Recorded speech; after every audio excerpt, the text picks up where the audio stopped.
ನಾವೇನ್ ಯಾಕೆ ಬೈಲು ಇದು ನಿಮ್ಗೆ ಕೇಳಿಸ್ಲಿ ಅಂತ ಹೇಳ್ತಾ ಇದ್ದೀನಿ. ನಾನು ಇದನ್ನ ಕೇಳಿಸ್ತಾ ಇಲ್ಲ ಅಂದ್ರೆ ನಾ ಮಾತಾಡೋದೇ ಹೀಗೆ ರೀ, ನಾನು ಮಾತಾಡೋದೇ ಹೀಗೆ ಸೋಮಶೇಖರ್, ನಾನು ಹೀಗೆ ಮಾತಾಡೋದು ವಾಯ್ಸ್ ಆಗಿರೋದದು.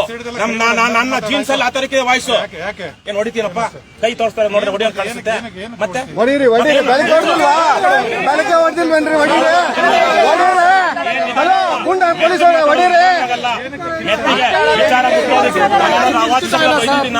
ಏನಾದ್ರು ರೋಪ್ ಹೊಡಿತಿದ್ದಾನ? ಮತ್ತೆ ನೀನು ಅನ್ನೋದಿಲ್ಲ, ಏನ್ ನೀನ್ ಅನ್ನೋದಿಲ್ಲ, ಏನಾಯ ನೀನು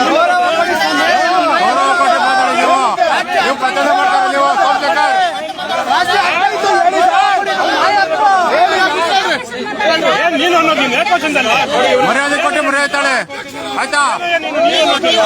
ಅಧ್ಯಕ್ಷರು ಏನ್ ನೀನು ಅನ್ನೋದಿಲ್ಲ, ನನ್ನ ನಿನ್ನ ನೀನು ಅಂತ ನನ್ನ ಮೇಲೆ ಒಂದು ಕೇಸ್ ಹಾಕ್ತೀಯ, ನನ್ನ ಮೇಲೆ ಇನ್ನೊಂದು ಕೇಸ್ ಹಾಕ್ತೀಯ ನೀನು? ನಿಧಾನಕ್ಕೆ ಮಾತಾಡ್ತಿರೋದು ನಾವು, ಅದನ್ನೇ ಹೇಳ್ತಾ ಇದೀವಿ. ಕಂಪ್ಲೇಂಟ್ ಕೊಟ್ಟಿದ್ವಿ, ಕಂಪ್ಲೇಂಟ್ ತಗೊಳ್ತಾ ಇಲ್ಲ. ಏನ್ ಮಾಡ್ಬೇಕು ಈಗ ನಾವು? ಹೈಕೋರ್ಟ್ ಹೋಗ್ಬೇಕಾ? ಹೈಕೋರ್ಟ್ ಹೋಗೋ ತನಕ ಆಗ್ಬೇಕಾದ್ರೆ ಅನ್ಯಾಯ ಎಲ್ಲ ಆಗ್ಬಿಟ್ರೆ ನಾವು ಅಲ್ಲಿ ತನಕ ಕಳ್ಕೊಂಡಿರ್ಬೇಕಾ? ನಾವ್ ಇಲ್ಲಿ ಧರಣಿ ಮಾಡಕ್ ನಮ್ಗೆ ಅವಕಾಶ ಇಲ್ವಾ? ಧರಣಿ ಮಾಡಕ್ ಅವಕಾಶ ಇಲ್ಲ ಅಂದ್ರೆ ಟೇಕ್ ಅಸ್ ಇಂಟು ಕಸ್ಟಡಿ ತಗೊಳ್ಳಿ. ಈಗ ನೋಡಿ ನೀವು ಇಲ್ಲಿ ತಗೊಂಡಿಲ್ಲ ಅಂತ ಹೇಳಿದ್ರೆ ನಮಗ್ ಕಾನೂನು ಕೊಟ್ಟಿದ್ದಾರೆ ಮಹೇಂದ್ರ ಕುಮಾರ್. ನೀವು ಬರೀ ನಿಮ್ದು ಭಾಷಣ ಕೇಳಕ್ ನಾವು ನಿಂತಿಲ್ಲ. ನಾವು ಭಾಷಣ ಕೇಳೋದಿಲ್ಲ, ಕಾನೂನು ಹೇಳ್ತಾರೆ. ನೀವು ಕಾನೂನಿಂದು ನಿಮಗಾದ್ರೆ ಒಂದ್ಯಾಯ, ನಮ್ಗಾದ್ರೆ ಒಂದ್ಯಾಯ, ನಿಮ್ಗಾದ್ರೆ ಒಂದ್ಯಾಯ, ನಮ್ಗಾದ್ರೆ ಒಂದ್ಯಾಯ. ನಿಂತಿಲ್ಲ ನಾವು ನಿಮ್ಮ ರೂಲ್ಸ್ ನಿಂತಿಲ್ಲ. ನಮ್ಗೆ ಗೊತ್ತಿದೆ ರೂಲ್ಸ್. ಕಂಪ್ಲೇಂಟ್ ಕಂಪ್ಲೇಂಟ್ ಕೊಟ್ಟಾಗ ಅದನ್ನು ಕಾಗ್ನಿಸಬಲ್ ಅಫೆನ್ಸ್ ಇರುವಂತ ಕಂಪ್ಲೇಂಟ್ ಕೊಟ್ಟಾಗ ತೆಗಬೇಕು ಅಂತ ಇದೆಯೋ ಇಲ್ವಾ ಕಾನೂನು? ಆಯ್ತು, ತಗೊಂಡಿಲ್ಲ ಅಂತ ಹೇಳಿದ್ರೆ ಏನ್ ಮಾಡ್ಬೇಕು ಅಂತ ಗೊತ್ತಿಲ್ವಾ? ತಗೊಂಡಿಲ್ಲ, ಯಾಕೆ ತಗೊಂಡಿಲ್ಲ ಅಂತ ಹೇಳಿದ್ರೆ ಏನ್ ಮಾಡ್ಬೇಕು ಅಂತ ಗೊತ್ತಿಲ್ವಾ? ಇಲ್ಲೇ ಕುತ್ಕೊಂಡು ನ್ಯಾಯ ಕೇಳ್ತೀವಿ. ತಗೊಂಡಿಲ್ಲ ಅಂದ್ರೆ ಕೋರ್ಟ್ಗೆ ಹೋಗಿ ಕೇಳಬೇಕು ಅಂತಿಲ್ಲ. ಸಮಾಜದಲ್ಲಿ ನಾವು ಪ್ರತಿಭಟಿಸಿ ನ್ಯಾಯ ಪಡ್ಕೊಳ್ಳುವಂತ ಹಕ್ಕಿದೆ ಇಲ್ವಾ? ಕೇಸಲ್ಲಿ ಆರೋಪಿ ಆದಂತವ್ರು ಕೊಟ್ಟಿರೋ ದೂರ ನಾವು ತಗೊಂಡಿಲ್ಲ ಅಂತ ಹೇಳಿದ್ರೆ ಮುಂದೆ ಏನ್ ಮಾಡ್ಬೇಕು ನಿಮ್ಗೆ ಗೊತ್ತಿಲ್ವಾ? ನಾವು ಸುಮ್ನೆ ಇಲ್ಲಿ ಎಲ್ಲ ಮೊಬೈಲ್ ಹಿಡ್ಕೊಂಡ್ಬಿಟ್ಟು ಸುಮ್ನೆ ನಿಮಗೆ ವಾಯ್ಸ್ ಇದೆ ಅಂತ ಮಾತಾಡೋದು ನೋಡಿ.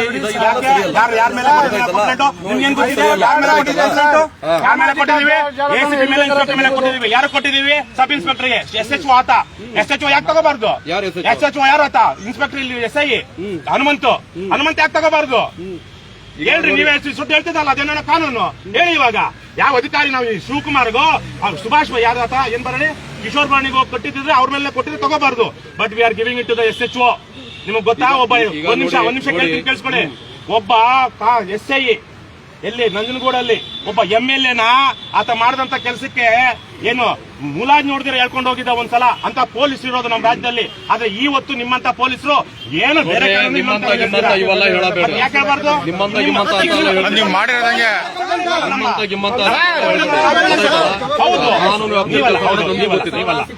ಕಾನೂನು ವ್ಯಾಪ್ತಿಯಲ್ಲಿ ಕೆಲಸ ಮಾಡೋದು ನಮಗೂ ಗೊತ್ತಿದೆ. ನೀವು ಅದೆಲ್ಲ ಹೇಳ್ಬೇಕು.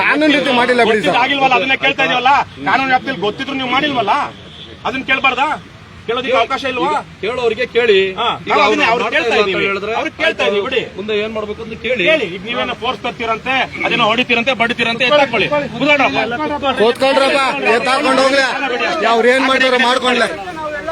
ಇದೆಲ್ಲ ಮಾಡಿದ ಗುಂಡರ ಶಾಂತಿ ಶಿಸ್ತು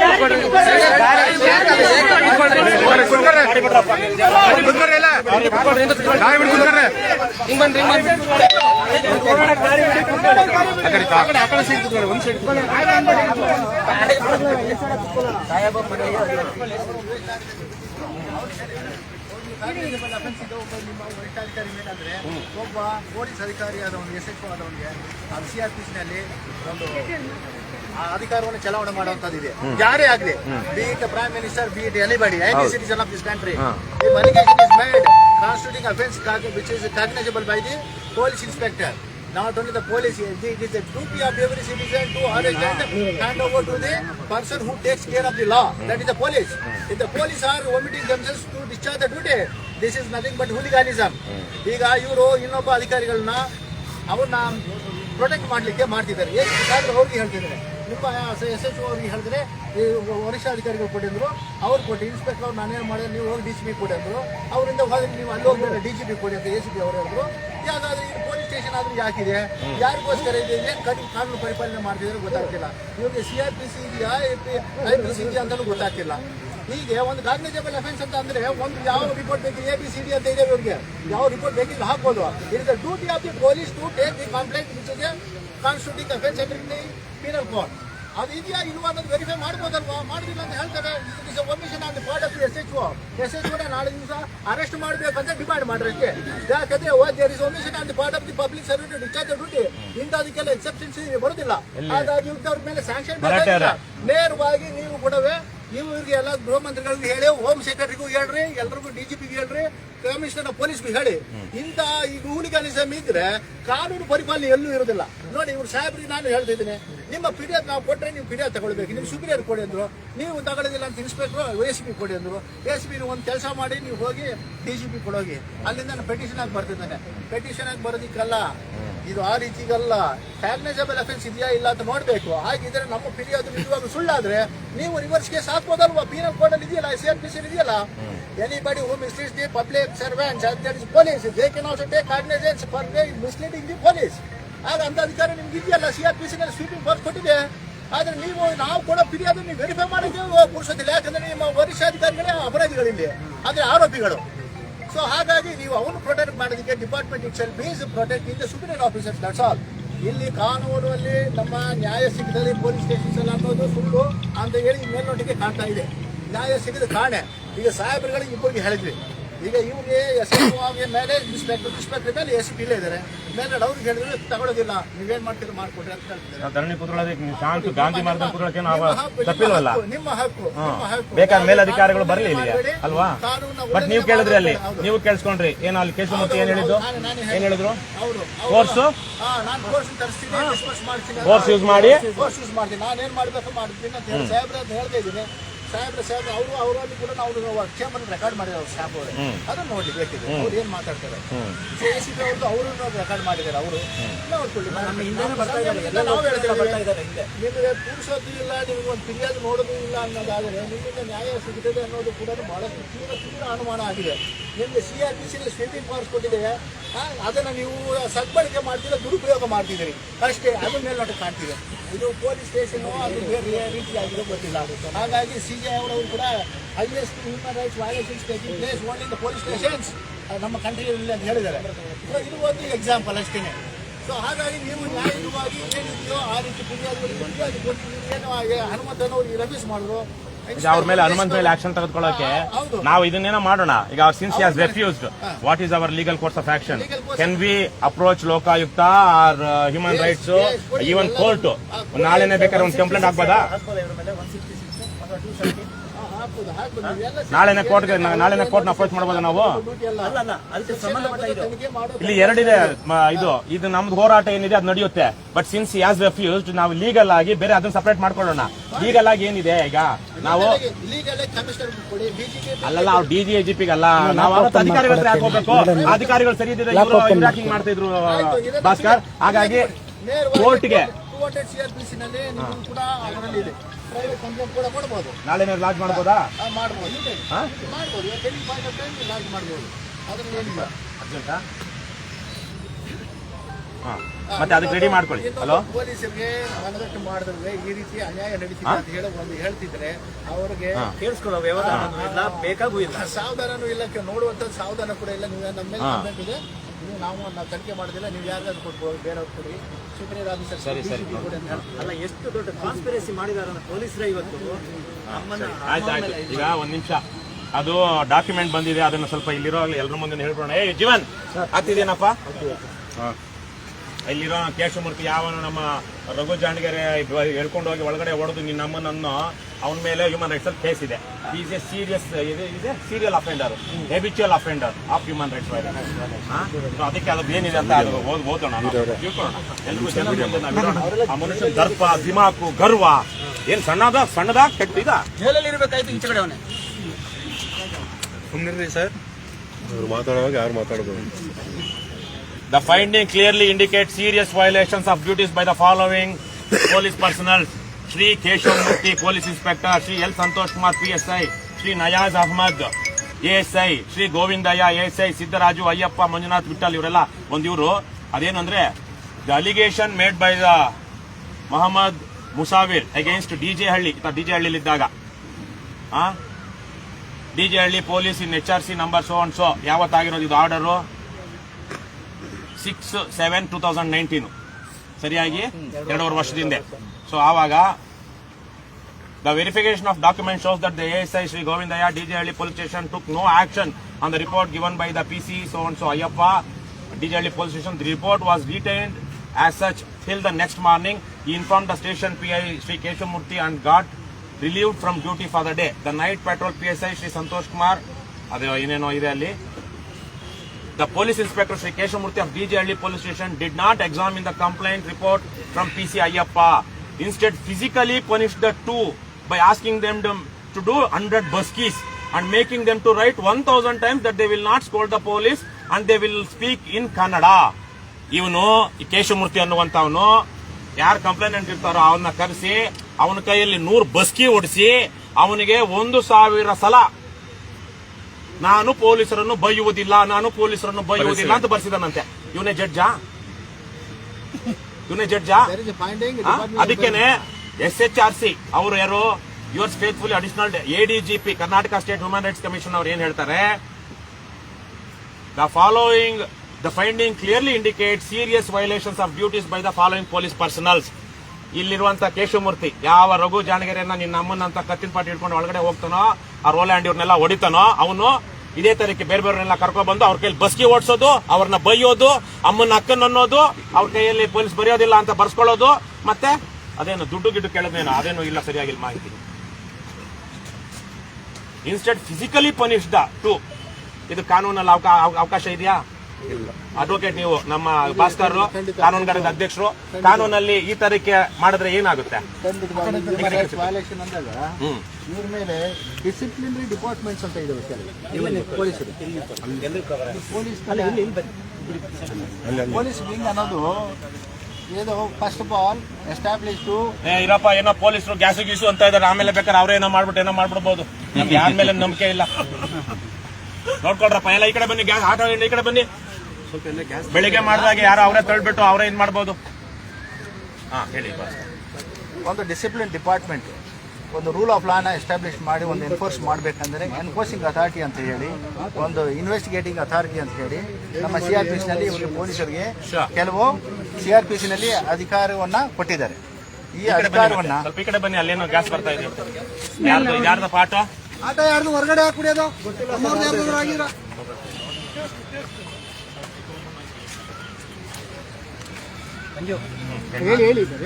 ಈ ಹಿನ್ನೆಲೆಯಲ್ಲಿ ರೂಲ್ ಆಫ್ ಲಾ ಅನ್ನೋದನ್ನ ಮೇಂಟೈನ್ ಮಾಡಬೇಕಂದ್ರೆ ಪೊಲೀಸರು ಕೂಡ ಸಿಸ್ಟಮ್ಯಾಟಿಕ್ ಆಗಿ ವರ್ಕ್ ಮಾಡಬೇಕು, ಕರೆಕ್ಟ್ ಎನ್ಫೋರ್ಸ್ಮೆಂಟ್ ಆಫ್ ಲಾ ಇರಬೇಕು. ಹಾಗಾಗಿ ಹ್ಯೂಮನ್ ರೈಟ್ಸ್ ವೈಲೇಷನ್ ಆದರೆ ಇವ್ರ ಮೇಲೆ ಕೂಡ ಕ್ರಮ ಕೈಗೊಳ್ಳಬಹುದು. ಇವರೇ ಈಗ ಕಾನೂನು ಪರಿಪಾಲನೆ ಮಾಡೋರೆ ಕಾನೂನನ್ನ ಧಿಕ್ಕರಿಸ್ತಾ ಇದ್ದಾರೆ, ಕಾನೂನನ್ನ ಉಲ್ಲಂಘನೆಯನ್ನು ಮಾಡ್ತಿದ್ದಾರೆ, ಹ್ಯೂಮನ್ ರೈಟ್ಸ್ ಕೂಡ ವೈಲೇಟ್ ಮಾಡ್ತಿದ್ದಾರೆ. ಸೊ ಇವರಿಗೆ ಇಂಥವೆಲ್ಲ ಡಿಪಾರ್ಟ್ಮೆಂಟಲ್ ಎಂಕ್ವೈರೀಸ್ ಆಗಲಿ ಇಂಥವೆಲ್ಲ ಇದ್ದಾಗ ಇವ್ರನ್ನ ಯಾಕೆ ಸ್ಟ್ರಿಕ್ಟಾಗಿ ಇಂಪ್ಲಿಮೆಂಟ್ ಮಾಡ್ತಿಲ್ಲ, ಇವ್ರ ಮೇಲೆ ಯಾಕೆ ಇಂಥವ್ರನ್ನ ಡಿಪಾರ್ಟ್ಮೆಂಟ್ ಇಲ್ಲದಾಗೆ ಸ್ಟ್ರಿಕ್ಟ್ ಆ್ಯಕ್ಷನ್ಸ್ ತಗೊಳ್ತಿಲ್ಲ, ಡಿಮೋಟ್ ಮಾಡೋದಾಗಲಿ. ಈಗ ನಮ್ಮ ಸ್ನೇಹಿತರು ಹೇಳ್ತಿದ್ರು, ರತ್ನಾಕರ್ ಅಂತ ಹೇಳಿ ಚಾಮರಾಜಪೇಟೆ ಇನ್ಸ್ಪೆಕ್ಟರ್ ಇದ್ರು, ಅವ್ರಿಗೆ ಪ್ರಮೋಷನ್ ಕೊಟ್ಟಿದ್ರು. ಕೆಲವು ರಿಪೋರ್ಟ್ಸ್ ಎಲ್ಲ ಸಪ್ರೆಸ್ ಮಾಡಿ ಪ್ರಮೋಷನ್ ಕೊಡಿಸಿದ್ರು. ಸೊ ಇದನ್ನು RT ನಲ್ಲಿ ತೆಗೆದು ಆಮೇಲೆ ಭಾಳಷ್ಟು ಎಲ್ಲನೂ ಅವ್ರ ಮೇಲೆ ಇಂಥ ಅಲಿಗೇಷನ್ಸ್ ಇವೆ, ಇವೆಲ್ಲ ಯಾಕೆ ಕನ್ಸಿಡರ್ ಮಾಡಿಲ್ಲ ಅಂದಾಗ ಡಿಮೋಟ್ ಮಾಡ್ತಾರೆ ಅವ್ರನ್ನ, ಇನ್ಸ್ಪೆಕ್ಟರ್ ರತ್ನಾಕರ್ ಅವರು. ಸೊ ಇಂಥವೆಲ್ಲ ಇವರು ಕೆಲವೆಲ್ಲ ಇದೆಲ್ಲ ಮ್ಯಾನಿಪುಲೇಟೆಡ್ ಆ್ಯಂಡ್ ಸ್ಟೇಜ್ ಮ್ಯಾನೇಜ್ಡ್ ಅಂತ. ಇವೆಲ್ಲ ಡಿಪಾರ್ಟ್ಮೆಂಟ್ಲಿ ಒಬ್ರಿಗೊಬ್ರಿಗೆ ಸಹಾಯ ಮಾಡ್ಕೊಂಡು ಹೋಗುವಂಥದ್ದು, ಒಬ್ರಿಗೊಬ್ರು ತೊಂದರೆ ಆದರೆ ಅವ್ರನ್ನ ಪ್ರೊಟೆಕ್ಟ್ ಮಾಡುವಂಥದ್ದು ಈ ಪ್ರವೃತ್ತಿ ಬೆಳೆದಿದೆ. ಈಗ ರೂಲ್ ಆಫ್ ಲಾ ಅನ್ನೋದು ಮಾಡ್ತಿಲ್ಲ. ಈಗ ಇವತ್ತಿನ ವಿಷಯಕ್ಕೆ ಮೇಲ್ನೋಟಕ್ಕೆ ಕಾಣ್ತಾ ಇದೆ. ಅಲಿಗೇಷನ್ಸ್ ಇದೆ ಅಂದರೆ ಒಂದು ಸ್ಟೇಷನ್ನ SHO ಆಗಿ ಯಾರು ಇರ್ತಾರೆ ಅವ್ರಿಗೆ ಕೊಟ್ಟರೆ ಅವರು ಫಿರ್ಯಾದನ್ನು ಸ್ವೀಕರಿಸಬೇಕು ಮೊದಲನೇದಾಗಿ. ಅಂಥದ್ದು ಕಾಗ್ನೈಸೇಬಲ್ ನಾನ್ ಕಾಗ್ನೈಸೇಬಲ್ ಅಂದರೆ ಕಾಗ್ನೈಸೇಬಲ್ ಅಫೆನ್ಸ್ ಆದರೆ ಇಮಿಡಿಯೇಟ್ FIR ಮಾಡಬೇಕು. ನಾನ್ ಕಾಗ್ನೈಸೇಬಲ್ ಅಂದರೆ ಮ್ಯಾಜಿಸ್ಟ್ರೇಟ್ ಹತ್ರ ಹೋಗಿ ಒಂದು ಪರ್ಮಿಷನ್ ತಗೊಂಡು ಇನ್ವೆಸ್ಟಿಗೇಷನ್ ಮಾಡಬೇಕು. ಆ ಪರ್ಮಿಷನ್ ತಗೊಂಡ ಮೇಲೆ ಚಾರ್ಜ್ ಶೀಟ್ ಹಾಕ್ಬೇಕು. ಅವ್ರಿಗೆ A report, B report, C report ಅಂತ ಇರ್ತೇವೆ. ಯಾವ ರಿಪೋರ್ಟ್ ಬೇಕಿದ್ರೆ ತನಿಖೆಯಲ್ಲಿ ಏನು ಪೂರಕವಾಗಿ ಬರ್ತದೋ ವಿರುದ್ಧವಾಗಿ ಬರ್ತದೆ ಎವಿಡೆನ್ಸು ಅದನ್ನು ನೋಡಿಕೊಂಡು ಆ ಒಂದು ಇನ್ವೆಸ್ಟಿಗೇಷನ್ ಮೇಲೆ ಈ ರಿಪೋರ್ಟ್ಸ್ ಹಾಕ್ಬೋದು. ನಮ್ಮ ಈ ಸ್ಟೇಷನ್ನಲ್ಲಿ ನಾವು ಹೋಗಿ ಹೇಳ್ತಿದ್ವಿ, SHO ಕೊಟ್ಟರು ರೆಫ್ಯೂಸ್ ಮಾಡಿದ್ರು. ಹನುಮಂತರು ಅವ್ರು ಸಾಹೇಬ್ ಇಲ್ಲೇ ಇದ್ದಾರೆ, ಅವರು ನಮ್ಮ ಸುಪ್ರೀಂ ಆಫೀಸರ್ ಕೊಟ್ಟರು ಇನ್ಸ್ಪೆಕ್ಟರ್, ಅವ್ರು ಏನು ಮಾಡ್ತಾರೆ ಮಾಡ್ತಾರೆ ಅಂತ ಅವರು ನೀವೆಲ್ಲ ಇದೆಲ್ಲ ಮಾಡಿದ್ರೆ ನಾನು ಬಟಾಲಿಯನ್ ತರಿಸ್ತೀನಿ, ಅದು ಇದು ತರಿಸ್ತೀನಿ ಅಂತ ಫೋರ್ಸ್ ತರಿಸ್ತೀನಿ ಅಂತ ಬಟಾಲಿಯನ್. ಏನು ಆ ಸಜೆಷನ್ ಸಾಹೇಬ್ ನೀವು ನಮ್ಮ ಮೇಲೆ ಅಲಿಗೇಷನ್ಸ್ ಇದೆ, ನಾನು ಮಾಡಬಾರ್ದು, ನೀವೇನಾದ್ರು ಮಾಡಿದ್ರೆ DGPಗೆ ಕೊಡಿ. ಈಗ ಈ ರೀತಿಗೆ ಇದ್ದರೆ ಸಾಮಾನ್ಯ ಜನರನ್ನ ಯಾವ ರೀತಿ ಪರಿಪಾಡು ಆಗ್ತಿದೆ ಅಂತ ಗೊತ್ತಾಗ್ತದೆ ಅಷ್ಟೇ. ಇವರಿಗೆ ಇವ್ರ ಯೋಗ್ಯತೆಗೆ ಮಧುಕರ್ ಶೆಟ್ಟಿ ಫೋಟೋ ಒಂದು ಕೇಳು. ಅದು ಬೇರೆ ಹೋಗಿ ಒಬ್ಬ MLA ಮಿನಿಸ್ಟರ್ನ ಜೈಲಿಗೆ ಕಳಿಸಿದಂತ ಒಬ್ಬ ದಕ್ಷ ಪ್ರಾಮಾಣಿಕ ಅಧಿಕಾರಿಯ ಫೋಟೋ ಬೇರೆ ಕೇಳಿ ಇವರಿಗೆ. ನೋಡಿ, ದಕ್ಷತೆ ಅಲ್ಲ ಇದೆಲ್ಲ CRPC ನಲ್ಲಿ ಸಿಟಿ ಫಸ್ಟ್ ಕೊಟ್ಟಿದ್ದ ಅಂತ ಹೇಳಿ ನಮ್ಮ ಮನುಷ್ಯನ ನೆನಪಿಗೇನೆ ಅವಮಾನ ಮಾಡ್ತಾರೆ. ಲೀಗಲ್ ಆಗಿ ಎನ್ಫೋರ್ಸ್ ಮಾಡ್ತಿಲ್ಲ. That is A problem. ಹಾಗಾಗಿ ನಮ್ಮ ಕೋರ್ಟ್ಗಳು ಕೂಡ ಬಹಳಷ್ಟು ಹೇಳಿದ್ದೇವೆ ಹ್ಯೂಮನ್ ರೈಟ್ಸ್ ವಯೋಲೇಷನ್ ಆಗ್ತಿರೋದು ಇನ್ ಪೊಲೀಸ್ ಸ್ಟೇಷನ್ಸ್ ಹೈಯೆಸ್ಟ್ ಅಂತ ಹೇಳ್ತಾರೆ. ಹಾಗಾಗಿ ಇದು ಒಂದು ಎಕ್ಸಾಂಪಲ್ ಇವತ್ತೊಂದು. ಸೊ ಈಗ ಇಂಥವೆಲ್ಲ ಇದ್ರೆ ಕೋರ್ಟ್ನಲ್ಲಿ ಕೂಡ ನಾವು ಇದು ಕೂಡ ಒಂದು ಕೋರ್ಟ್ನಲ್ಲಿ ಮಂಡೇಟ್ ಮಾಡ್ತೀವಿ PIL ನಲ್ಲಿ. Just mere observation is not sufficient. In order to check this kind of violations, what is the need of the hour? What is the mechanism that you are going to implement ಅನ್ನೋದು ಬೇಕು. ಈಗ human rights ಅನ್ನೋದು ಇದೆ, ಅಲ್ಲಿ inspection squads visit ಮಾಡೋದು ಅವೆಲ್ಲ ಎಲ್ಲೂ ಕಾಣ್ತಿಲ್ಲ. ಈಗ ಹ್ಯೂಮನ್ ರೈಟ್ಸ್ ಎಲ್ಲೋ ಮೂಲೆಯಲ್ಲಿ ಬಿದ್ದೋಗಿದೆ. ಈಗ ಇಂಥವು ಕೊಟ್ಟಾಗ ಇಂಥ ಫಿರ್ಯಾದು ಅಂತ ಬಂದಾಗ ಇಂಥ ಮೆಸೇಜ್ ಬಂದಾಗ ದೇ ಶುಡ್ ಆಕ್ಟ್. ಈಗ ಅಂತ ಸಿವಿಲ್ ಡಿಸ್ಪ್ಯೂಟ್ಸ್ಗೆ ಇಂಟರ್ಫಿಯರ್ ಆಗಿರತಕ್ಕಂಥ ಈ ಪೊಲೀಸರಲ್ಲಿ ಇಂಥದ್ರ ಮೇಲೆ ಇಂಥ ಫಿರ್ಯಾದು ಹೀಗೆ ಇದೆ ಅಂತ ನಾವು ಎವಿಡೆನ್ಸ್ ಕೊಡ್ತಿದ್ದೀವಿ. There is is live streaming of the incidents ಹಾಗೆ ಇದೆ ಅಂತ ಅದನ್ನು ಕೊಡ್ತೀವಿ ಅಂತ ಅಂದ್ರೂ ಕೂಡ ನಾವು ರೆಫ್ಯೂಸ್ ಮಾಡ್ತೀವಿ ಅಂತ ಹೇಳ್ತಿದ್ದಾರೆ.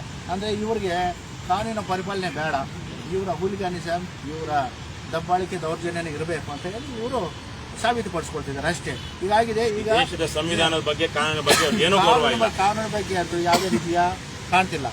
ಯಾಕಂದರೆ ಈಗ ಪೊಲೀಸ್ ಸ್ಟೇಷನಲ್ಲಿ ಒಬ್ಬ SHO ಅವ್ರು ಕೊಟ್ಟರೆ ಯಾರೇ ಆಗಲಿ, ಸುಪೀರಿಯರ್ ಯಾರೇ ಆಗಲಿ, ಅವ ನಿಜವಾಗ್ಲೂ ಕಾಕಿ ಬಟ್ಟೆ ಹಾಕ್ಕೊಂಡಿದ್ದಾನೆ ಅಂದರೆ CRPCನಲ್ಲಿ ನಿಜವಾಗ್ಲೂ ನಾನು ಧೈರ್ಯವಾಗಿ ಮಾಡ್ತೀನಿ ಅನ್ನೋದಾದರೆ, ಅಂತ ಧೀಮಂತವಾಗಿ ಮಾಡ್ತೀನಿ ಅಂತ ಅನ್ನೋದಾದರೆ SHO's duty is to register the case.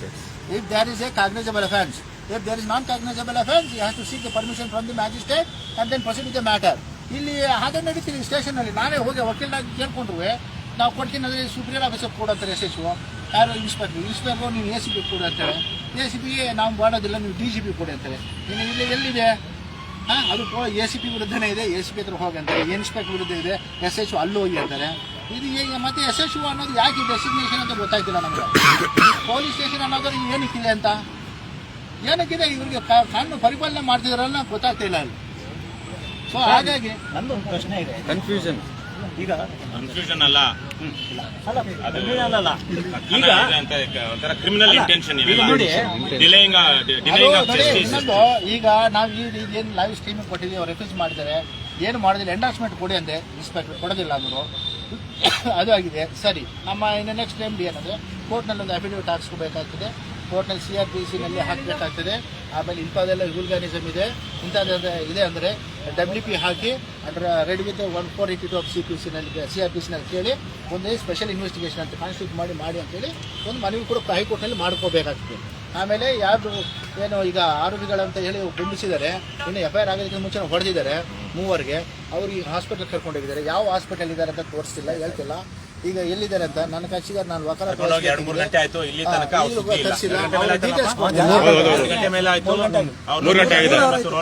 ಕರ್ಕೊಂಡು ಹೋಗಿ ಇಲ್ಲಿ ತನಕ ಯಾವ ಎಲ್ಲಿದ್ದಾರೆ ಗೊತ್ತಿಲ್ಲ ಅಂತಾರೆ. ಅವ್ರು ಸ್ಟಾಫ್ ಹೋಗಿದ್ದಾರೆ, ಅವ್ರದೇ ಪೊಲೀಸ್ ವಾಹನದಲ್ಲಿ ಹೋಗಿದ್ದಾರೆ. ಆ ಡೀಟೇಲ್ಸ್ ಕೂಡ ಏನು ಕೊಡ್ತಿಲ್ಲ. ಈಗ ಅವ್ರನ್ನ ಏನಾದ್ರು ಮಾಡಿದಾರೋ ಅಥವಾ ಎಲ್ಲ ಹೊರಗಡೆ ಬಿಟ್ಟಿದ್ದಾರೋ ಅಥವಾ ಏನಾದ್ರು ಬೇರೆ ಕಡೆ ಕೂಡ ಹಾಕಿದಾರೋ ಅದು ಗೊತ್ತಾಗ್ತಿಲ್ಲ. ಹಾಗಾಗಿ ಮಾಹಿತಿ ಕೊಡ್ತಿಲ್ಲ, ಏನು ಡೀಟೇಲ್ಸ್ ಕೊಡ್ತಿಲ್ಲ, ಯಾವ ಹಾಸ್ಪಿಟಲ್ ಇದ್ದಾರೆ ಅಂತ ಕೊಡ್ತಿಲ್ಲ. ಮೆಡಿಕಲ್ ಲೀಗಲ್ ಕೇಸ್ ಆದರೆ ಈಗ ಯಾರು ಏನು ಮಾಡಿದ್ದಾರೆ ಅಂತ ಹೇಳಿ ಕೂಡ ಗೊತ್ತಾಗ್ತಿದೆ. ಅದನ್ನ ಆಮೇಲೆ ಅದ್ರ ಬೇಸ್ ಮೇಲೆ ನಾವು ಇನ್ನೊಂದು ಪ್ರೈವೇಟ್ ಕಂಪ್ಲೇಂಟ್ ಹಾಕೋದಾಗಲಿ ಅಥವಾ ರಿಟ್ ಪಿಟಿಷನ್ ಹಾಕೋದಾಗಲಿ ಅದನ್ನ ಕಾಂಟೆಂಪ್ಲೇಟ್ ಮಾಡ್ತೀವಿ ನೆಕ್ಸ್ಟ್ ಪ್ರೊಸೀಡಿಂಗ್. ಸರ್ ನಂದೊಂದು ಪ್ರಶ್ನೆ ಈಗ ಕಂಟಿನ್ಯೂ ಮಾಡ್ತಾರೆ. ಅದನ್ನ ಮಾಡ್ತಾ ಒಂದು ಕೆಲಸ ಮಾಡಿ, ಅವರು ಬಸ್ಕಿ ಪ್ರಿಯರು ಯಾರ್ಯಾರು ಆಗುತ್ತಾರೆಲ್ಲ ಒಂದೊಂದು ಬಸ್ಕಿ ಹೊಡಿರಪ್ಪ ಒಂದಷ್ಟು. ನಾನು ಕೇಶಮೂರ್ತಿ ಅವ್ರು ನಮ್ಮೂರ್ಗೆ ಒಳಗಡೆ ಬಸ್ಕಿ ಹೊಡ್ಸಿರ್ಬೋದು. ಅವ್ನು ಯಾವನು ಹ್ಯೂಮನ್ ರೈಟ್ಸ್ ಕಮಿಷನ್ ಹಾಕಿ 100 ಬಸ್ಕಿ 1000 ಮಾಡಿಸಿದ್ನಲ್ವಾ. ನಾವು ಆಗ್ಲೇ ನಾನು ಕಾಲಕ್ಕೆ ಬಿದ್ದೆ, ಈಗ ಆತನಿಗೆ ಕಾಲಕ್ಕೆ ಬಿದ್ದು ಖುಷಿ ಆಗಿರ್ಬೇಕು. ಈಗ ಬಸ್ಕಿ ನೋಡೋಣ ಅಲ್ವೇನಪ್ಪ, ಬಸ್ಕಿ ನೋಡ್ರಿ, ಸಾಮೂಹಿಕ ಬಸ್ಕಿ. ಇವತ್ತು ನಾನು ಇನ್ನೊಂದು ಹೇಳ್ತೇನೆ, ನಮ್ಮ ಸ್ನೇಹಿತರು, ನಮ್ಮ ಕಾನೂನ ಪರಿಪಾಲನೆ ಮಾಡುವಂತ ಪೊಲೀಸರು ಕೊಡುವೆ, ಇವತ್ತು ಈ ರೀತಿ ನೀವು ಮಾಡ್ತಿದ್ದೀರಿ, ನಿಮ್ಮ ಮಕ್ಕಳ ಭವಿಷ್ಯತ್ ಏನಿರುತ್ತೆ ಮುಂದೆ ಅಂತ ಯೋಚನೆ ಮಾಡ್ರಿ. ಇವತ್ತು ಹೀಗೆ ಮಾಡ್ತೀರಿ, ನಿಮ್ಮ ಅಧಿಕಾರ ಇದ್ದಷ್ಟು ದಿವಸ ಇವತ್ತು ನೀವು ನಡವಳಿಕೆ ನಡೆಸ್ಕೊಳ್ತೀರಿ. ನೀವು ರಿಟೈರ್ಡ್ ಆದ್ಮೇಲೆ ನಿಮ್ಮ ಮಕ್ಕಳ ಭವಿಷ್ಯತ್ತು, ನಿಮ್ಮ ಭವಿಷ್ಯತ್ತು ನೋಡ್ಕೊಳ್ರಿ. ನಾಳೆ ದಿವಸ ಇನ್ನು ಬೇರೆಯವ್ರ ಅಧಿಕಾರಕ್ಕೆ ಬಂದ್ರೆ ಯಾವ ರೀತಿ ಮಾಡ್ಬೋದು? ನಿಮ್ಮ ಮಕ್ಕಳಿಗೆ, ನಿಮಗೆ ನೆಕ್ಸ್ಟ್ ಜನರೇಷನ್ಗೆ ಉಳಿಗಾಲ ಇರ್ತದ? ಕಾನೂನು ಪರಿಪಾಲನೆ ಇರ್ತದ? ಈ ರೀತಿ ಹ್ಯೂಮನ್ ರೈಟ್ಸ್ ವಯೋಲೇಷನ್ ಮಾಡ್ತಿರೋ ಮಾನವೀಯತೆ ಇಲ್ಲದಂತ ಪೊಲೀಸರು ನೀವೆಲ್ಲ ತಲೆ ಮೇಲೆ ಬೇರೆ ಸತ್ಯಮೇವ ಜಯತೆ ಅಂತ ಬರ್ಕೊಂಡ್ರಿ. ಆ ಒಂದು ಮಂಡುಗುಬ್ಬನ ಸ್ಥಿತಿಯಿಂದ ತಗೊಂಡಿರ್ತಕ್ಕಂಥ ಅದನ್ನ ಡೆಲೀಟ್ ಮಾಡ್ಸಕ್ಕೆ ಈಗ ನಾವು ಪ್ರಯತ್ನ ಪಡ್ತಾ ಇದ್ವಿ. ಪೊಲೀಸರಿಗೆ ಸತ್ಯಮೇವ ಜಯತೆ ಅಂತ ಸ್ಲೋಗನ್ ಇಡಬಾರ್ದು ದಯವಿಟ್ಟು. ಅದಕ್ಕೆ ಅಪಮಾನ, ಅದು ಮುಂಡಕ ಉಪನಿಷತ್ತಿನಿಂದ ತಗೊಂಡಿರೋಂಥದ್ದು, ಅದಕ್ಕೆ ಅವಮಾನ. ಅದು ನಿಜವಾಗಿ ನಿಮ್ಮಂಥವರು ಹಾಕೊಳ್ಳೋದಕ್ಕೆ ಯೋಗ್ಯರಲ್ಲ. ಈ ಪೊಲೀಸರಿಗೆ ಸತ್ಯಮೇವ ಜಯತೆ ಅನ್ನೋದು ತೆಗೆಸಬೇಕು ದಯವಿಟ್ಟು. ಇದನ್ನ ಯಾಕಂದ್ರೆ ಅದು ಒಂದು ನಮ್ಮ 1897 when Indian National Congress was formed, a meeting was held in Bombay session. Why it was implemented, incorporated in the emblem of the national significance ಅಂದ್ರೆ ನಮ್ಮ ಜನ ಸತ್ಯನ ನುಡಿರಿ, ಸುಳ್ಳು ನುಡಿಬಾರದು, ಅದನ್ನ ನಿಮ್ಮ ಜೀವನದಲ್ಲಿ ಕೂಡ ಅಳವಡಿಸ್ಕೊಳ್ಳಿ ಅಂತ ಹೇಳಿ ಇವರಿಗೆಲ್ಲ ನ್ಯಾಯಾಲಯಗಳಿಗಾಗಲಿ ಪೊಲೀಸರಿಗಾಗಲಿ ಎಲ್ಲರಿಗೂ ಹೇಳಿದ್ವಿ. ಅದನ್ನೆಲ್ಲ ಸುಮ್ಮನೆ ಕಾಟಾಚಾರಕ್ಕೆ ಹಾಕೊಂಡು ಹಲ್ಕ ಕೆಲಸ ಮಾಡ್ತಾ ಇದ್ರೆ ಏನು ನಡೀತದೆ ರೀ? ಇವತ್ತು ನಮ್ಮಂಥವ್ರಿಗೆಲ್ಲ ಮಾಡ್ತಿದ್ರೆ ನಿಮ್ಮ ಜನ್ರೇಷನ್ಸ್ ಏನಾಗಿದೆ ರೀ? ಮುಂದಿನ ಜನ್ರೇಷನ್ಸ್ ನೋಡ್ರಿ, ಇಂಥವು ಮಾಡ್ತೀರಿ ನೀವು. ನಿಮ್ಮ ಅಧಿಕಾರ ಅವಧಿಯಲ್ಲಿ ಏನೇನು ಮಾಡ್ತಿರೋ ಈ ಕೆಟ್ಟ ಕೆಲಸಕ್ಕೆ, ಕೆಟ್ಟ ಸಂಪ್ರದಾಯ, ಕೆಟ್ಟ ಒಂದು ಸಂದೇಶ ಕೊಟ್ಟು ಕೆಟ್ಟ ಒಂದು ಇದಕ್ಕೆ ನಾಂದಿ ಆಡ್ತಿದ್ದೀರಿ. ಸಮಾಜನ ಹಾಳು ಮಾಡ್ಕೊಂಡಿದ್ದೀರಿ. ಈಗ ಎಲ್ಲರಿಗೂ ಹಂಗೆ ಬಿಂಬಿಸ್ತಿದ್ದೀರಿ. ಎಲ್ಲಾದ್ರೂ ಒಂದು 4 ಜನ ಒಳ್ಳೆಯವರಿದ್ರೆ ಅವ್ರಂಥವ್ರಿಗೂ ಕೆಟ್ಟದ್ದು ಮಾಡ್ತೀರಿ. ನಾನು DCP ಸಿದ್ದರಾಮಪ್ಪನವ್ರಿಗೆ ಪ್ರಾಸಿಕ್ಯೂಷನ್ ಮಾಡಿದ್ದೆ. ಇವತ್ತಿಗೂ ಒಬ್ಬ IGP ರಿಪೋರ್ಟ್ ಕೊಡೋದಿಲ್ಲ ನನಗೆ.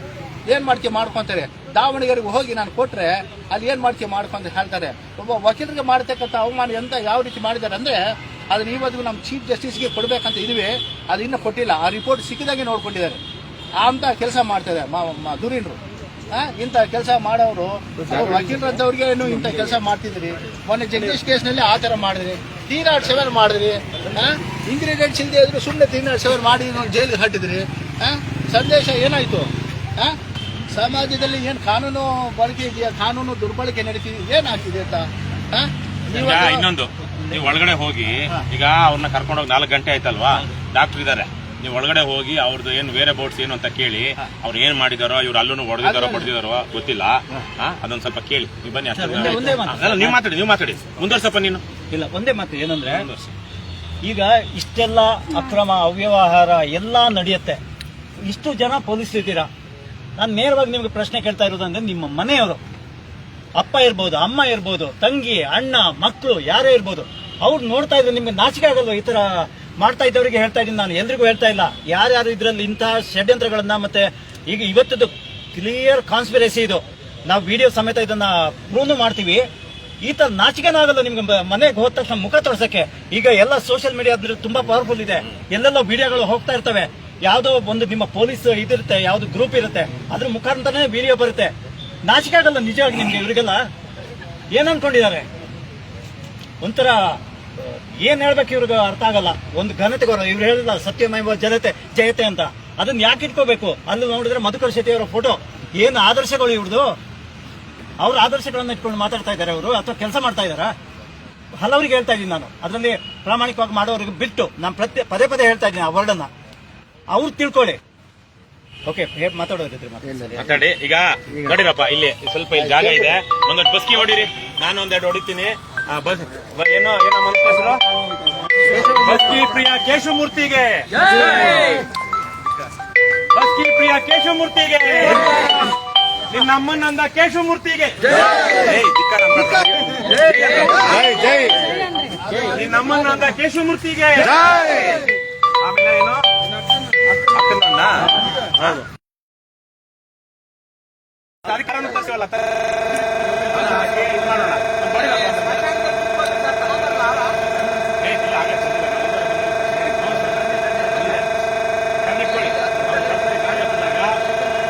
ನೋಡಪ್ಪ, ಧಿಕ್ಕಾರ ಕೂಗಿದ್ರೆ, ಅಡ್ಡ ಹೋದ್ರೆ ಕೇಸ್ ಹಾಕ್ಬೇಕು.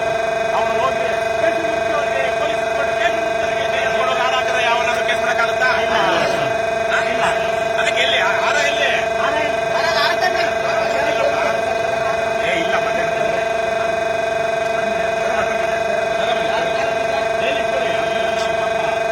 ಸನ್ಮಾನ ಮಾಡಬೇಕು. ನಮ್ದು ಗಾಂಧಿಗಿರಿ ಏನು? ಗಾಂಧಿಗಿರಿ ಯಾಕಪ್ಪ ಮಿಕ್ಕರೆಲ್ಲ ಬಸ್ ಇಳಿಸ್ಬಿಟ್ರೆ? ನನಗೇನೋ ವಯಸ್ಸಾಯ್ತು, ನಿಮ್ಗೆ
ಅನಗತ್ಯವಾಗಿ ಬಸ್ಗೆ ಹೊಡೆದಿರುವ ರಾಮರೆಡ್ಡಿ ಅವರಿಗೆ ಧಿಕ್ಕಾರ.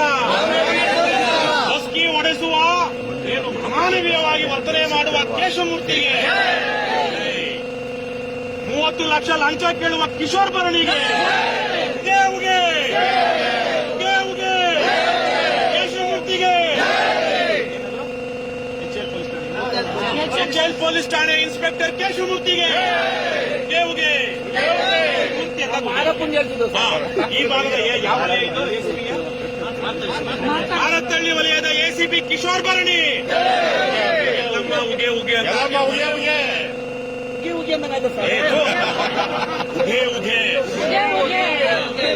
ಉಗೆ ದೊಡ್ಡದು ಅಂತ. ಉಗೆ ಅಂದ್ರೆ ಅವ್ರಿಗೆ ಏನು ಜಯವಾಗಲಿ, ಒಳ್ಳೇದಾಗಲಿ, ಮಂಗಳವಾಗಲಿ. ಎಸಿಪಿ ಕಿಶೋರ್ ಭರಣಿ ಅವರಿಗೆ, ಇನ್ಸ್ಪೆಕ್ಟರ್ ಕೇಶಮೂರ್ತಿ ಅವರಿಗೆ ಯಾವನು ಹಾರಕ್ ಹೋದಂಗಿಲ್ಲ. ನಮ್ಮ ಪಕ್ಷದ ಸೈನಿಕರು ಇಲ್ಲ ಚೇಸ ಹಿಡಿದಿನಿ, ಯಾರು ಹೋಗಿದ್ದಾರೆ, ನನಗೆ ಯಾವನಾದ್ರೂ ಹೆಸರು ಬೇಕು.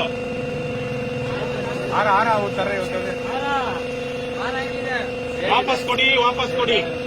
ಮಧುಕರ್ ಶೆಟ್ಟಿ ಫೋಟೋ ವಾಪಸ್ ಕೊಡಿ. ವಾಪಸ್ ಮಾಡಿ.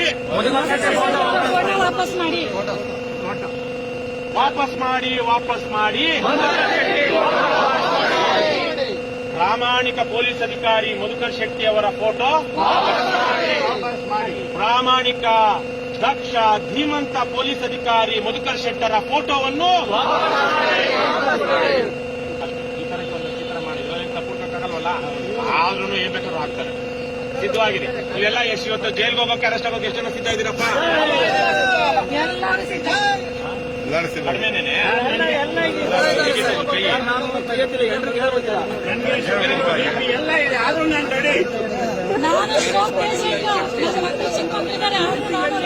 ಅಲ್ಲಿ ಇಂಜೆಕ್ಷನ್ ಕೊಡ್ತಾರೆ ಏನೋ ಗೊತ್ತಿಲ್ಲ.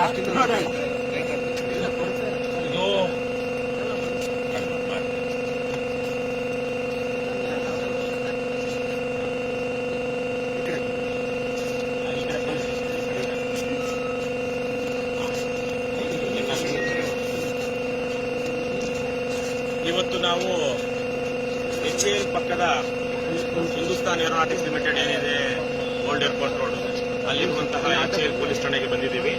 ಇಲ್ಲಿ 4-5 ದಿವಸದಿಂದ ಯಾವುದೋ ಒಂದು ಪ್ರಕರಣದಲ್ಲಿ ಪೊಲೀಸರು ಏನೋ ಚಾರ್ಜ್ ಮಾಡಕ್ ಹೋಗ್ತಾರಪ್ಪ, ಆರೋಪನ ಹೋಗ್ತಿದ್ದಾರೆ. ಎಲ್ಲರೂ ಒಂದಷ್ಟು ಫೋಟೋಗಳೆಲ್ಲ, ವಿಡಿಯೋಗಳೆಲ್ಲ ಇದು ಕೈಲಿಟ್ಕೊಳ್ಳಿ, ಕ್ಯಾಮ್ರಾಗಳು. ಯಾಕಂದ್ರೆ ಅವರು ಯಾರಿಗೂ ಅಡ್ಡ ಬರಬೇಡಿ, ಯಾರಿಗೂ ಧಿಕ್ಕಾರಕ್ಕೆ ಹೋಗ್ಬೇಡಿ ಅಷ್ಟೇ. ಆವಾಗ ಅವ್ರು ಅರೆಸ್ಟ್ ಮಾಡ್ತಾರೆ, ಹೊಡಿತಾರೆ, ಹೊಡಿಬಹುದು. ಸರಿ, ರೋಲ್ ಕಾಲ್ ಹೆಂಗ್ ಮಾತಾಡೋದು ನೋಡೋಣ. ನಮಗೇನಾದ್ರು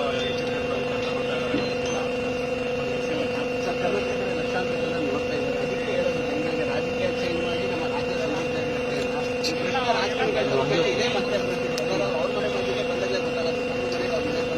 ಅದಕ್ಕೆ ತುಂಬಾ ಜನಕ್ಕೆ ಹೇಳ್ತಾ ಇರ್ತೀವಿ, ಒಂದು ಒಳ್ಳೇದು ಪ್ರಾಮಾಣಿಕ ರಾಜಕಾರಣಿ ಅಂತಂದ್ರೆ ಆಟೋಮೆಟಿಕಲಿ ಚೇಂಜ್ ಆಗುತ್ತೆ. ಎಂಡ್ ಆಫ್ ದಿ ಡೇ ರಾಜಕಾರಣಕ್ಕೆ ಬರಬೇಕು, ಪ್ಲಸ್ ಇದನ್ನ ಚೇಂಜ್ ಮಾಡಬೇಕು ಅಂದ್ರೆ ಅದಕ್ಕೆ ಜನರಿಗೆ ಅದ್ರಲ್ಲೂ ಹೇಳ್ತಾ ಇದ್ದಾರೆ. ಇದ್ರದ್ದು ಏನು ಉದ್ದೇಶ ಇದೆ, ಏನು ಅನ್ಕೊಂಡಿಲ್ಲ? ಇಲ್ಲಿ 4-5 ದಿವಸದಿಂದ ಒಬ್ಬ ವ್ಯಕ್ತಿಯನ್ನ ಕರ್ಕೊಂಡು ಬಂದು ಆತ ಏನೋ ಮಾಡಿದ್ದಾನೆ ಅಂತ ಹೇಳಿ ಅವನಿಂದ 30 ಲಕ್ಷ ರೂಪಾಯಿ ಡಿಮ್ಯಾಂಡ್ ನ ಇಲ್ಲಿಡ್ತಾರೆ.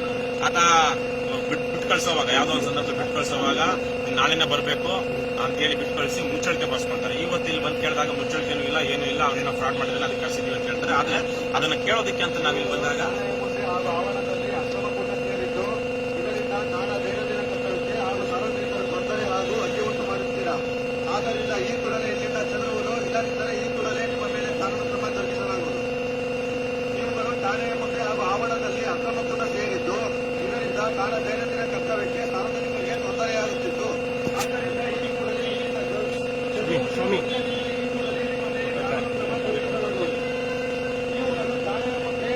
ಆವರಣದಲ್ಲಿ ಅಕ್ರಮಕೂಟ ಸೇರಿದ್ದು, ಇದರಿಂದ ನಾನಾ ದೈನಂದಿನ ಕರ್ತವ್ಯಕ್ಕೆ ಹಾಗೂ ಸಾರ್ವಜನಿಕರಿಗೆ ತೊಂದರೆಯಾಗುತ್ತಿದೆ. ಆದ್ದರಿಂದ ಈ ಕೂಡಲೇ ಇಲ್ಲಿಂದ ಚೆಲ್ಲುವುದು, ಇಲ್ಲದಿದ್ದರೆ ಈ ಕೂಡಲೇ ನಿಮ್ಮ ಮೇಲೆ ಕಾನೂನು ಕ್ರಮ ಜರುಗಿಸಲಾಗುವುದು. ಸರಿ, ಈಗ ಪೊಲೀಸರು ಹೇಳಿದ್ದಾರೆ, ಕಾನೂನು ಕ್ರಮ ಯಾವಾಗ ಜರುಗಿಸ್ತಾರೆ ಅಂತ ಗೊತ್ತಿಲ್ಲ. ಇಮಿಡಿಯೇಟ್ ಆಗಿ ಬಂದು ಬರ್ಬೋದು, ಆಮೇಲೆ ಮಾಡ್ಬೋದು. ಅವರು ರಘು ಜಾಣಗೆರೆ ಅವರೆಲ್ಲ ಹೋಗಿದ್ದಾರೆ. ನಾವು ಆಚೆ ನಿಂತ್ಕೊಳ್ಳೋಣ. 144 ಸೆಕ್ಷನ್ ಏನಿಲ್ಲ, ನಾವೇನು ಬಂದಿಲ್ಲ, ಸ್ಪೀಕರ್ ಏನು ಯೂಸ್ ಮಾಡ್ತಾ ಇಲ್ಲ, ಅಕ್ರಮ ಕೂಡ ಆಗೋದಿಲ್ಲ. ಅವರು ಏನ್ ಬೇಕಾದ್ರೂ ಪೊಲೀಸ್ ಏನ್ ಬೇಕಾದ್ರೂ ಹೇಳ್ಬೋದು. ಅವ್ರಿಗೆ ಅನುಕೂಲ ಬಂದ ಹಾಗೆ ನಾವು ಈಗ ಅಕ್ರಮ ಕೂಟ ಅಂದ್ರೆ ಇದು ಅಕ್ರಮ ಕೂಟಕ್ಕೆ ವ್ಯಾಪ್ತಿಗೆ ಬರೋದಿಲ್ಲ. ಕಾನೂನಾತ್ಮಕವಾಗಿ ಏನ್ ಮಾಡೋಣಪ್ಪ, ಆಚೆ ಹೋಗೋಣವಾ?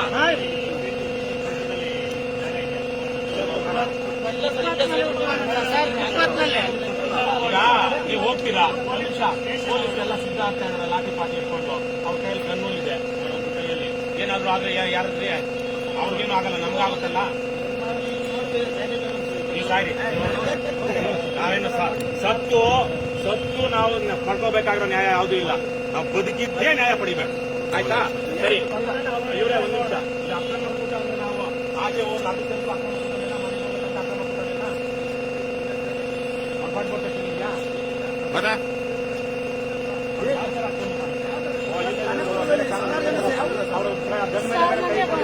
ಯಾವ ಬೇಕಾದ್ರೂ ಫೈರ್ ಮಾಡ್ಬೋದು. ಬಂದ ಮೇಲೆ ಬೇರೆ ಕೈ ಇಟ್ಕೊಂಡಿದ್ದೀರಾ ನೀವು? ಯಾವ ಬೇಕಾದ್ರೂ ಪಾಚೆ ಹೋಗೋಣ ಅಲ್ಲ. ಪಬ್ಲಿಕ್ ಪ್ಲೇಸ್ ಅಲ್ಲಿ ಕೂತ್ಕೊಳ್ಳೋದು ಅಕ್ರಮ ಕೂಟ ಅಲ್ಲ. ಅಲ್ಲಿ ಬೇರೆ ಬಸ್ ಓಡಿಸಿರೋ ಪುಣ್ಯಾತ್ಮರು ಬರ್ತಾ ಇದ್ದಾರೆ. ನಮಸ್ಕಾರ ಸಾರ್ಗೆ.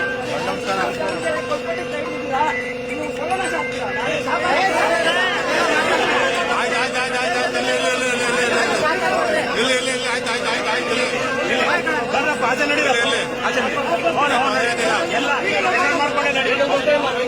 ಅವ್ರು ಬರ್ಲಿ, ಶಾಂತಿಯುತವಾಗಿ ಕುತ್ಕೊಂಡು ಬಿಡಿ.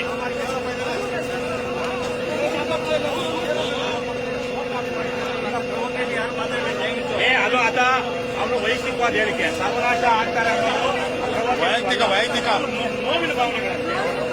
ನಾನು ಹೇಳಿದ್ದಾನೆ, ಅದು ಯಾವ ಕಾರಣಕ್ಕೂ ಹಾಕಿದ್ದಾರೆ ಅನ್ನೋದು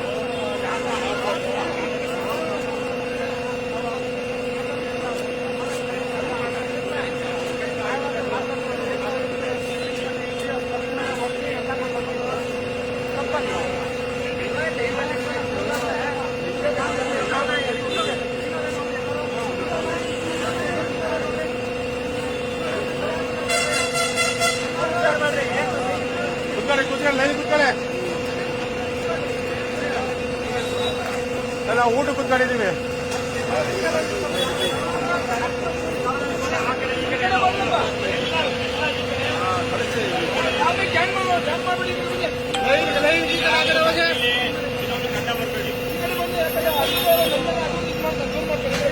ಅಲ್ಲೆಲ್ಲಾದ್ರೂ ಈಗ ಅವರು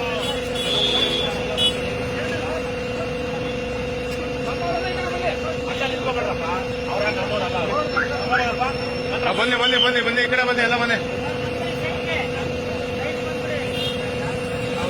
ದಯವಿಟ್ಟು ಟ್ರಾಫಿಕ್ ಜಾಮ್ ಮಾಡಬೇಡಿ, ಈ ಕಡೆ ಬನ್ನಿ ನಮ್ಮೋರು.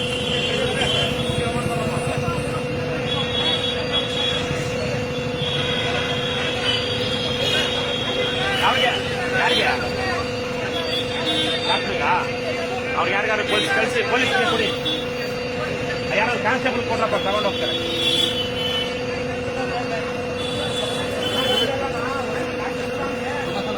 ಬಂಧುಗಳೇ ನಮಸ್ಕಾರ. ಇವತ್ತು ಪೊಲೀಸರು ಪೊಲೀಸ್ ಸ್ಟೇಷನ್ ಒಳಗೆ ನ್ಯಾಯ ಕೇಳೋದು ಅಕ್ರಮ ಕೂಟ ಅಂತ ಹೇಳ್ತಾವ್ರೆ. ಇದು ಯಾವ ರೀತಿ ನೋಡಿ, ಅದಕ್ಕೆ ನಾವು ರೋಡಲ್ಲಿ ಬಂದು ನಿಂತಿದ್ದೀವಿ. ಇದು ಸಂವಿಧಾನಕ್ಕೆ ಬಾಹಿರವಾದ ಹೇಳಿಕೆ ಅವರು ಹೇಳ್ತಾ ಇರೋದು. ಇದು ಕಾನೂನು ಬಾಹಿರ ತಪ್ಪಾಗುತ್ತೆ. ನೋಡಿ ಪೊಲೀಸರು ಏನೇನು ಮಾಡ್ತಾ ಇರೋ ನೋಡಿ, ನೀವೇ ನೋಡಿ.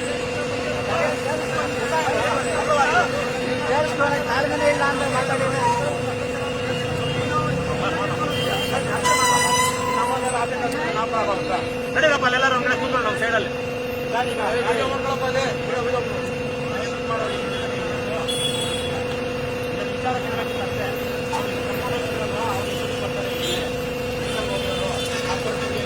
ನಾಲ್ಕು ಅವರ್ ಆಯ್ತು ಅವ್ರು ಹೋಗಿ. ಎಲ್ಲ ಯಾರು